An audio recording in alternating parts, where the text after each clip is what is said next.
মইতো ঘৰৰ পৰা মোৰ বিয়ৰ বেবেজীয়াত তিলনি আছিলে।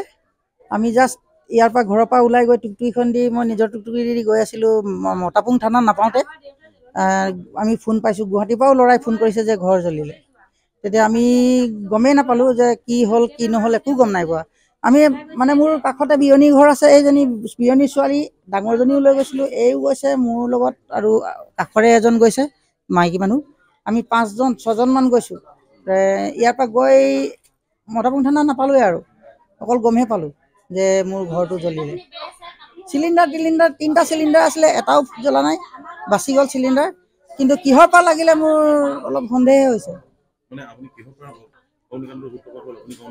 গম নাপাওঁ, মোৰ সন্দেহ হৈছে মানে। আৰু মোৰ তাত মেইন চুইচটোৰ ছাইডত আছে, বাহিৰত MCB চিষ্টেম আছে।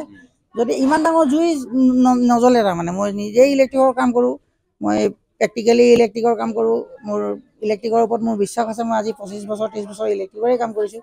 আৰু গাড়ী চাৰ্জ দি থৈ গ'লেও বেলেগ কথা, মই গাড়ী 3খন কেতিয়াবা গাড়ী চাৰ্জ দিওঁ, তেতিয়াও নালাগে। আপোনাৰ কেনেকৈ লাগিব এইবিলাক চবত কেনেকৈ ইমান ধুনীয়াকৈ কাটিং কৰি থোৱা আছে, কিন্তু চব কানেকশ্যন চিৰিয়েলকৈ লগোৱা আছে চব।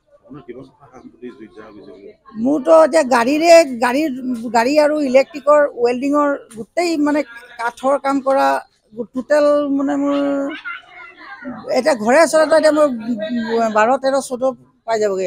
লেপটপ কম্পিউটাৰ এটা আছিলে, গাড়ীৰ টায়াৰ মানে বদলি কৰিবলৈ আনি থোৱা টায়াৰ, ডিফেন্সেল ড্ৰিল মেচিন 6-7টা আছিলে, আপোনাৰ কাটাৰ মেচিন আছিলে, ৱেল্ডিং মেচিন আছিলে, চব গুচি গ'ল। আৰু ঘৰৰ ডকুমেণ্ট চব গুচি গ'ল। মোৰ যিমান মোৰ আধাৰ কাৰ্ড, মাটিৰ খাজানাৰ ৰচিদ, আমাৰতো এইবিলাক পটা মাটি নহয়, দখলী মাটি, খাজানাৰ ৰচিদ যোৱা বছৰ ওলাইছিলোঁ মৌজাদাৰ অফিচৰ পৰা, সেইবিলাক চব গুচি গ'ল, একো নাই। 13-14 লাখ টকাটো হ'ব লাগে। এতিয়া ঘৰে চৰে ধৰিলে, ঘৰটোতো এতিয়া এইটো থাকিব পাৰিম নে নাই তাৰো ঠিকান নাই।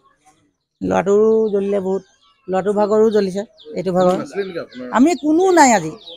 আমাৰ এটা নিজ পানী, অকল ছাগলী 3টা সিটো ৰুমত, মানে আমি ক'তো নাথাকোঁ কাৰণে এৰি দিলে, বিচাৰিবলৈ মানুহ নাই কাৰণে ছাগলী 3টাহে ঘৰত আছিলে হাকী, আৰু চব বাহিৰত কুকুৰা চুকুৰা চব কুকুৰাবিলাক আছিলে।